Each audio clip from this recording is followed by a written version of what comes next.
1,00,000 మంది శివభక్తులతో కలిసి మహారుద్రాక్ష పూజలో పాల్గొనండి. వెంటనే కాల్ చేసి మీ పేరును నమోదు చేసుకోండి.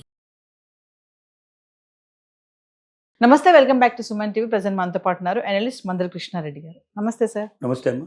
సార్, గ్యాస్ సిలిండర్ ధరలు ఎప్పుడైతే యుద్ధం కొంచెం స్టార్ట్ అయింది, మళ్ళీ ఆగింది, తర్వాత అన్ని ధరలు పెరగడం చూసాము. తర్వాత మళ్ళీ మోడీ ప్రకటన తర్వాత కూడా విపరీతంగా పెట్రోల్ ధరలు, గ్యాస్ ధరలు, coming to domestic gas cylinder ధరలు, ఎల్పిజి గ్యాస్ సిలిండర్ ధరలు ఈ 3 నెలల్లో 2 సార్లు పెరిగాయి. మొన్నేమో 60 రూపాయలు, ఇప్పుడు చూసుకుంటే 29 రూపాయలు, మొత్తానికి 89 రూపాయలు ఎల్పిజి గ్యాస్ సిలిండర్ ధర పెరిగింది. ఒక్కసారి మరి ధరలు ఇలాగే పెరుగుతూ ఉంటాయా? చాలా మంది అనే మాటలు ఏంటంటే ముందు ముందు ఇంకా చాలా సంక్షోభం వస్తుంది, అన్ని రేట్లు పెరిగిపోతూ ఉంటాయి, పెట్రోల్, డీజిల్ కానీ, గ్యాస్ కానీ, ఇంకా అన్నీ కూడా పెరిగిపోతాయని కూడా చెప్తున్నారు. ఒకసారి మనం ఎందుకు పెరుగుతున్నాయి ధరలు ఇలాగ, అంటే ఎంతవరకు ఇది వెళ్తుంది అంటే? యుద్ధం ప్రారంభమైంది. యుద్ధం ప్రారంభమైనప్పటి నుంచి గ్యాస్ కొరత తీవ్రంగా ఉంది, పెట్రోల్ కొరత తీవ్రంగా ఉంది. దీనికి ముఖ్యమైన కారణం ఏంటంటే మన దేశీయ అవసరాలలో 10 నుంచి 12 మ్యాక్సిమం 15% మాత్రమే మన భారతదేశంలో తీరే అవకాశం ఉంది. అంటే గ్యాస్ కానీ, పెట్రోలియం ప్రొడక్ట్స్ కానీ, దానికి సంబంధించినటువంటి క్రూడ్ ఆయిల్ కానీ మన దగ్గర దొరికేది 10 to 15% మాత్రమే. 85% పైగా మనం ఇతర దేశాల మీద ఆధారపడి కొనుక్కోవాల్సింది. దీనికి ముఖ్యంగా మనం పశ్చిమాసియా దేశాలు, గల్ఫ్ దేశాలే చాలా ఎక్కువగా ఉత్పత్తి చేస్తాయి.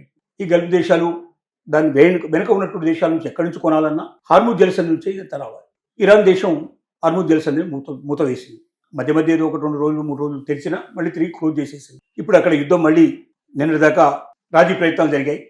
కానీ ఇప్పుడు మాత్రం నిన్న రాత్రి నుంచి మళ్ళీ భయంకరంగా యుద్ధం స్టార్ట్ అయింది. యుద్ధం ఆగే పరిస్థితులు కనబడలేదు, పెరిగిపోయే పరిస్థితులు కనబడుతున్నాయి. ఇది ఇలాగే కంటిన్యూ అయితే ఇంకా ఎన్ని నెలల పాటు జరుగుతుందో కూడా చెప్పడం చాలా కష్టం. భవిష్యత్తు భయంకరమైన పరిస్థితులు ఏర్పడేటువంటి స్థితి ఇవాళ ఉంది. అమెరికాలో కూడా రేటు పెరిగిపోయింది. భారతదేశంలోనే రేటు కాదు, అమెరికాలో కూడా రేటు పెరిగిపోయింది. అంటే ఏ దేశం అయితే యుద్ధం చేస్తుందో, ఏ దేశం అయితే తన స్వప్రయోజనాల కోసం పాటుపడుతుందో ఆ దేశంలో కూడా రేట్లు పెరిగిపోయి ఆ దేశ ప్రజలంతా కూడా దాన్ని వ్యతిరేకించి చివరికి అమెరికన్ సెనెట్లో కూడా యుద్ధం ఇక ఆపాల్సిందే, యుద్ధం కంటిన్యూ చేయడానికి వీలు లేదు అని అక్కడ బిల్లు కూడా పాస్ చేశారు. ఇలాంటి పరిస్థితుల్లో ఇప్పుడు గ్యాస్ రేట్లు పెరుగుతున్నాయి. మీరు అన్నట్టుగా దాదాపు 89 రూపాయల దాకా పెరిగే పరిస్థితి ఏర్పడింది. మొత్తం 2 సార్లు, మొత్తం 89 రూపాయలు. కమర్షియల్ గ్యాస్ అయితే 1000 రూపాయలు పెరిగిపోయింది. అంటే హోటల్స్, బయట మనం కమర్షియల్గా ఉపయోగించుకునే వాళ్ళందరూ కూడా హాస్టల్స్కి ఇట్లా వాటన్నిటికీ 1000 రూపాయలు పెంచేశారు. వీళ్ళు ఏమనుకుంటున్నారంటే మేము ఇంటికి సప్లై చేసే, గృహిణికి సప్లై చేసేటువంటి సిలిండర్ తక్కువ ఉంటే రేటు ఏం బాధపడరు అనుకుంటున్నారు. కానీ అందరూ ఇళ్లలో తినేవాళ్ళు కాదు కదా, బయట తినేవాళ్ళు కూడా చాలామంది ఉంటారు కదా. అనేక రకాల కారణాల చేత మన ఇంట్లో ఉండే వ్యక్తి కూడా బయటకు వెళ్ళాల్సిన పరిస్థితి పడుతుంది, వేరే ఊళ్ళకి వెళ్ళాల్సిన పరిస్థితి పడుతుంది. అక్కడైతే ఇల్లు ఉండదు కదా, ఏ హోటల్లో తినాలి, ఏ స్ట్రీట్ ఫుడ్లో తినాలి, ఎక్కడో తిని బయటకు వెళ్ళాలి. హాస్టల్స్లో ఉండేవాళ్ళు కొన్ని లక్షల మందికి ఉండి చదువుకుంటున్నారు. వీళ్ళందరి పరిస్థితి ఏమిటి? వాళ్ళందరికీ రేట్లు పెరిగిపోతే ఆటోమేటిక్ దాని ప్రభావం మొత్తం టోటల్గా సమాజం మీద పడడానికి అవకాశం ఉంది. ఒకడు ఇంకోటి పెంచితే వాడు ఇంకోటి పెంచేస్తాడు, వాడి చేతిలో ఉన్నది వాడు పెంచుకుంటూ పోతాడు. ఇలా ఒక్కరి చేతిలో ఉండదు, ఎవరి చేతిలో ఉన్నది వాడు పెంచుకుంటూ పోతే చివరికి నిత్యావసర వస్తువులు భగ్గుమనే పరిస్థితి ఏర్పడుతుంది. ఇప్పటిదాకా ఒక మోస్తరుగా నడిచింది, ఇక యుద్ధం కంటిన్యూ అయితే మాత్రం ఇంకా భయంకరమైన పరిణామాలు ఉండబోతున్నాయి అనేది మనకు అర్థమవుతుంది. ఓకే, దీనికి ఆల్టర్నేటివ్ ఏమైనా ఉందా?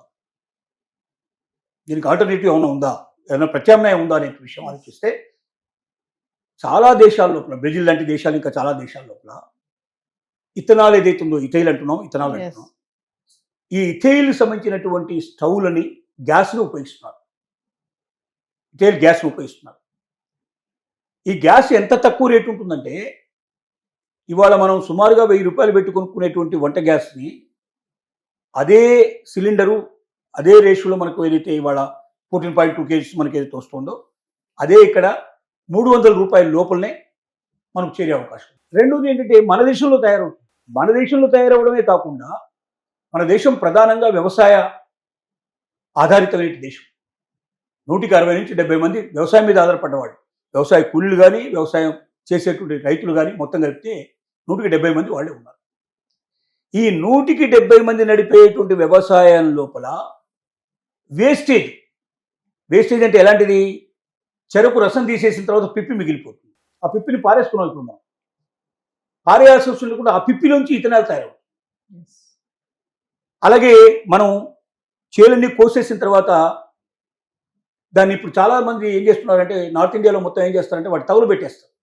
వాళ్ళు అది ఉపయోగించరు. చొప్ప కానీ ఎస్ లేకపోతే గడ్డి కానీ ఇట్లాంటి వాటి వాళ్ళు ఉపయోగించరు. చాలా వరకు వాళ్ళు దాంట్లోనే వేసేస్తారు, వేసి దాన్ని తగలబెట్టేస్తారు. తగలబెట్టడం వల్ల ఏంటి, ఆ పొగ మొత్తం టోటల్గా ఢిల్లీకి చుట్టూగా ఉండేటువంటి మొత్తం అన్ని రాష్ట్రాల లోపల తగలబెట్టినటువంటి రైతుల ద్వారా పెట్టినటువంటి పొగ ఢిల్లీకి వచ్చేసి ఢిల్లీని మొత్తం కాలుష్య నగరంగా మార్చేసింది. అలాగే ఆయా రాష్ట్రాల్లో కూడా కాలుష్యం విపరీతంగా అభివృద్ధి పరిస్థితి ఏర్పడింది. రైతులకు ఎంత చెప్పినా మాకు ఇంకో మార్గం లేదు, దీనంతా మేము ఏం చేయం, కట్ చేయడానికి డబ్బులు కావాలి, మళ్ళీ కట్ చేసినంత తీసుకెళ్ళి ఇంకో దగ్గర పడేయడానికి డబ్బులు కావాలి, ఈ రకంగా మేము చాలా డబ్బు ఖర్చు పెట్టాల్సి వస్తుంది, మాకు వ్యవసాయం మీద అసలు లాభాలు రావట్లేదు, మేమేం చేయమని చెప్పి వాళ్ళు మొండిగా తగులు పెట్టేస్తారు. ఇప్పుడు దానికి ఒక పరిష్కార మార్గం కూడా దొరుకుతుంది. ఆ గడ్డి, ఆ చొప్ప, ఆ వేస్టు, ఆ చెత్త ఇదంతా ఉపయోగించి బ్రహ్మాండంగా ఇథనాల్ తయారు చేయాలి. ఇథనాల్ ఎంత భారీ ఎత్తున తయారు చేస్తే అంత తక్కువ రేటు పడుతుంది. ఎంత తక్కువ రేటు పడితే దేశానికి అంత అవసరం. ఒకటి పెట్రోల్ కలపడానికి ఉపయోగపడుతుంది. ఇప్పుడు 85% ఇథనాల్ ఉండి 15% మాత్రమే పెట్రోల్ కలిపేటువంటి బండిని మారుతి ఎస్టీం వాళ్ళు నిన్న మన రిలీజ్ చేశారు. 85 అంటారు. అంటే 85% ఇథనాల్ పోసుకోవచ్చు, దాంట్లో 15% పెట్రోల్ పోసుకోవచ్చు. రెండు కలిపి లోపలే బ్లెండింగ్ అవుతుంది. మనం బయట కలిపిపోవాల్సిన అవసరం లేదు. 85% ఇది పోయించుకొని 15% అది పోయించుకొని రెండు పోయించుకుంటే ఆ రెండు లోపల కలిసిపోయి అదే బండి నడుపుతుంది. అంటే ఎంత తక్కువ పడుతుందంటే ఇవాళ 100 రూపాయలు దొరికే పెట్రోలు 25 రూపాయలకు 30 రూపాయలకు పెట్రోల్ దొరుకుతుంది. అంటే ఒకవైపున రైతులు ఇవాళ ఆత్మహత్యలు చేసుకునే పరిస్థితిలో ఉన్నారు. కాబట్టి ఈ స్థితి నుంచి బయటికి రావాలంటే వాళ్ళకి వ్యవసాయం మీద అదనపు ఆదాయం రావాలి. అదనపు ఆదాయం ఎట్లా వస్తుంది? ఇప్పటిదాకా చెత్తని పారేస్తున్నది, తగులుబెడుతున్నటువంటి వేస్ట్ని వాళ్ళు మొత్తం ఉపయోగించుకుంటే దానివల్ల వాళ్ళకి లాభాలు వస్తాయి. ఆ లాభాల ద్వారా వ్యవసాయం కూడా పండగ అయిపోతుంది. వ్యవసాయం కూడా ఆనందకరంగా ఉండే పరిస్థితి ఏర్పడుతుంది, లాభదాయకంగా ఉండే అవకాశం. అంటే ఒక దెబ్బకు రెండు పిట్టలు లాంటి. ఒకవైపున దేశంలో తక్కువ ధరకి మనకు ఇంధనం దొరుకుతుంది, ఇతర దేశాల మీద ఆధారపడాల్సిన పరిస్థితి పోతుంది. మన విదేశీ మార్గద్రవ్యం అన్యాయంగా మనం నష్టపరుచుకోవాల్సిన అవసరం లేకుండా ఉంటుంది. రెండోది మన రైతులు కూడా విపరీతంగా ఆనందపడే అవకాశం ఉంది. కానీ అయినా ప్రభుత్వం ఎందుకు తొందరపడటం లేదు అంటే దానికి కారణం ముఖ్యంగా పెట్రోల్ మీద సేల్స్ ట్యాక్స్ రాష్ట్రాలు కానీ కేంద్రం కానీ విధిస్తున్న ట్యాక్సెస్ మొత్తం కలిపితే 50 నుంచి 60 రూపాయలు. అంటే మనం గడుపుతున్న 110 రూపాయలు ఏదైతే ఉందో 110 రూపాయలు 60-70 రూపాయల వరకు వీళ్ళకే పోతుంది. అంటే అసలైనటువంటి పెట్రోల్ రేటు కాదు ఇది. క్రూడ్ ఆయిల్ బయట కొనుక్కునే రేటు చాలా తక్కువ. అంటే ట్యాక్సెస్ లేకుండా ఇస్తే ఇది ఎంత పడుతుంది అంటే 30 రూపాయలు 40 రూపాయలు పడుతుంది. కానీ 30-40 రూపాయల మీద 60-70 రూపాయలు ట్యాక్స్ వేసేసి మొత్తం టోటల్గా దాని మీదనే రాష్ట్రాలకు కేంద్రం బతికే పరిస్థితి ఏర్పడింది. కాబట్టి దీన్ని ఏమాత్రం ఒక్క హైదరాబాద్లో తెలంగాణలో ₹1 రేటు తగ్గిస్తే పెట్రోల్ రేటు రోజుకు ప్రభుత్వానికి 750 కోట్లు నష్టం వస్తుంది. ₹1 తగ్గిస్తే 750 కోట్లు ప్రతిరోజు నష్టం వస్తుంది. ఒక్క సంవత్సరానికి 8,000 కోట్లు నష్టం వస్తుంది. దీని ఆధారంగా చేసుకునే ఉచిత పథకాలని జనం మీద పెట్టిన డబ్బులే, జనం మీద సంపాదించే డబ్బులతోటే ఉచిత పథకాలు పెట్టి మళ్ళీ ఓట్లు కొనుక్కునే పరిస్థితి ప్రభుత్వాలు అలవాటు చేసుకున్నాయి. దీనివల్ల దీన్ని ప్రోత్సహించలేదు. నితిన్ గడ్కరీ ఎవరైతే మనకు కేంద్ర మంత్రి ఉన్నారో ఆయన ఆధ్వర్యంలో ఒక కమిటీ ఏం చేసిందంటే ఇథైల్ నుంచి గ్యాస్ తయారు చేసి గ్యాస్ నుంచి మనం ఈ గ్యాస్ సిలిండర్ బదులుగా గ్యాస్ సిలిండర్ ఉపయోగించి పొయ్యి ఎలా వెలిగించవచ్చు, ఏ రకంగా చేయొచ్చు అనేది వాళ్ళు అన్ని ప్రాథమిక పరిశోధనలు పూర్తి అయిపోయినాయి. దీన్ని ఏ క్షణంలో అయినా సరే మార్కెట్లో రిలీజ్ చేసే అవకాశం ఉంది. ఇది రిలీజ్ అయితే చాలా తక్కువ ధరకి ఇవాళ ₹1000 సుమారు పెట్టుకుని కొనుక్కునేటువంటి గ్యాస్ సిలిండర్ మనకు ₹300 వస్తుంది.